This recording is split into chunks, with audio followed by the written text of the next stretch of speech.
আমার কাছে অনেক বেশি বড় বিষয় হয়ে দেখা দিয়েছে বিজেপি কোন রাজনীতিটাকে অ্যাড্রেস করছে। অর্থাৎ হিন্দুইজমের যে বড় একটা আমব্রেলা, যেখানে অনেক সংমিশ্রণের কথা বলা হয়, অনেক সংশ্লেষের কথা বলা হয়, তার পরিবর্তে পশ্চিমবঙ্গের রাজনীতিতে যদি হিন্দুত্বের কার্ডে শুধুমাত্র বিজেপি খেলতে চায়, শুধুমাত্র যদি হিন্দুত্বকে ভরসা করে বিজেপি নামে, তাহলে কিন্তু পশ্চিমবঙ্গের জনসংখ্যার যে বিভাজন এবং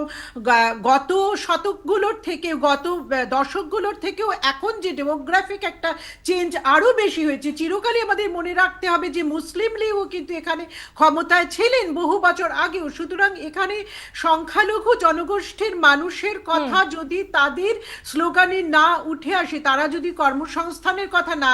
বলেন, তারা যদি সিবিআই তদন্ত যে সমস্ত দুর্নীতিগুলো নিয়ে হচ্ছে, ভয়াবহ দুর্নীতি, সেগুলো নিয়ে না যদি কোনো সিরিয়াস সিদ্ধান্ত আমরা দেখতে পাই যে একটা যথার্থ বিচার হয়েছে, আমরা যদি না দেখতে পাই যে এই যে অজস্র মানুষের চাকরি হারানোর পিছনে একটা কোনো সত্যি সত্যি সিদ্ধান্ত